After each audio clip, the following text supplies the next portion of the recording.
That's all very well, but how can I leave myself alone? We need not to be let alone. We need to be really bothered once in a while. How long is it since you were really bothered? About something important, about something real? And then he shut up, for he remembered last week in the two white stones staring up at the ceiling and the pump snake with the probing eye and the two soap-faced men with the cigarettes moving in their mouths when they talked.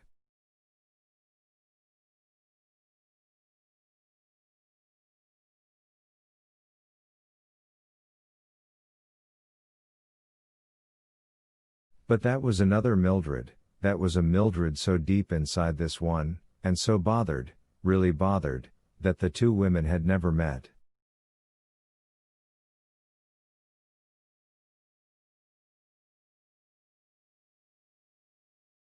He turned away. Mildred said, "Well, now you've done it. Out front of the house. Look who's here." "I don't care. There's a Phoenix car just driven up and a man in a black shirt with an orange snake stitched on his arm coming up the front walk."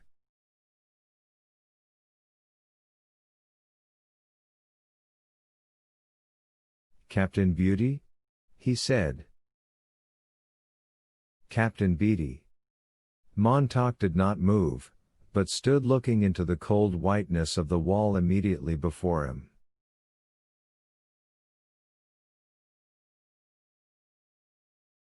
"Go let him in, will you?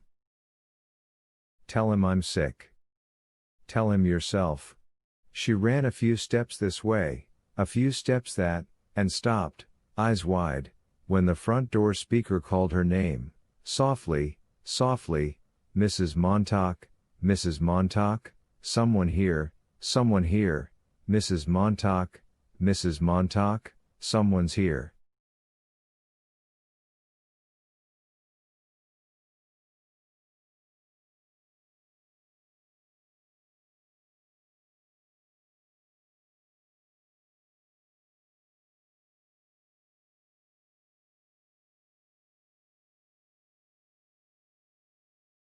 Fading.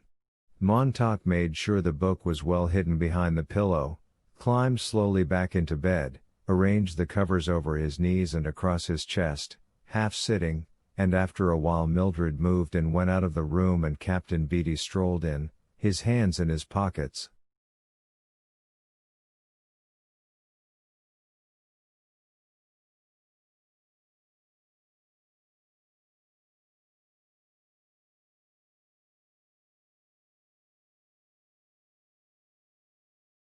"Shut the relatives up," said Beatty, looking around at everything except Montauk and his wife.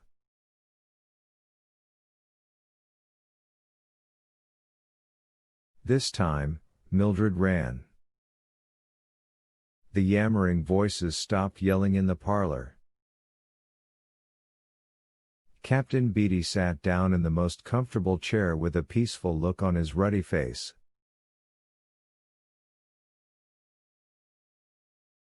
He took time to prepare and light his brass pipe and puff out a great smoke cloud.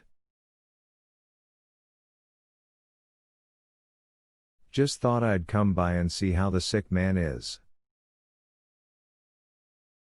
"How'd you guess?" Beatty smiled his smile which showed the candy pinkness of his gums and the tiny candy whiteness of his teeth.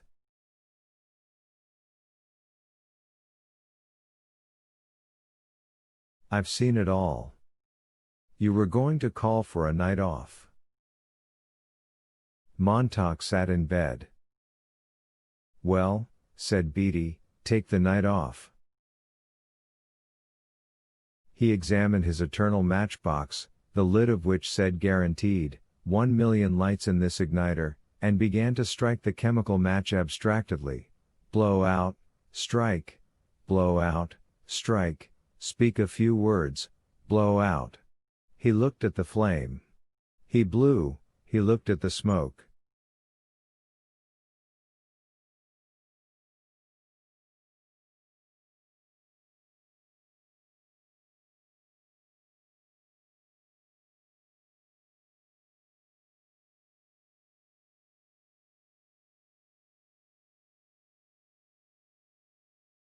When will you be well? Tomorrow. The next day maybe. First of the week. Beatty puffed his pipe. Every fireman, sooner or later, hits this. They only need understanding, to know how the wheels run. Need to know the history of our profession. They don't feed it to rookies like they used to. Damn shame. Puff. Only fire chiefs remember it now. Puff. I'll let you in on it.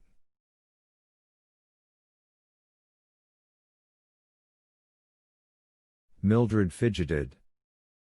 Beatty took a full minute to settle himself in and think back for what he wanted to say. When did it all start, you ask? This job of ours, how did it come about? Where, when?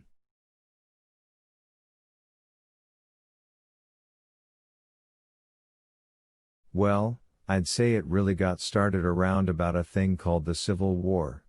Even though our rule book claims it was founded earlier.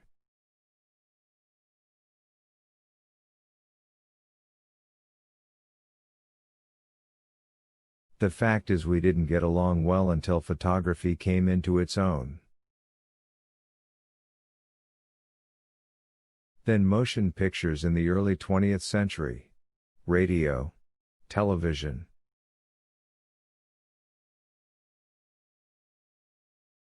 Things began to have mass.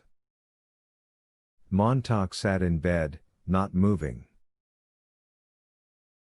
And because they had mass, they became simpler, said Beatty.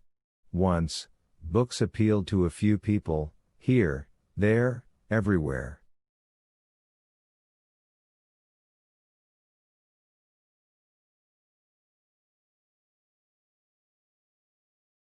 They could afford to be different. The world was roomy. But then the world got full of eyes and elbows and mouths. Double, triple, quadruple population. Films and radios, magazines, books leveled down to a sort of paste-pudding norm, do you follow me?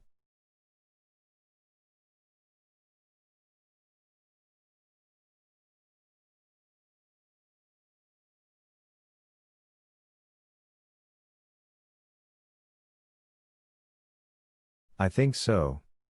Beatty peered at the smoke pattern he had put out on the air.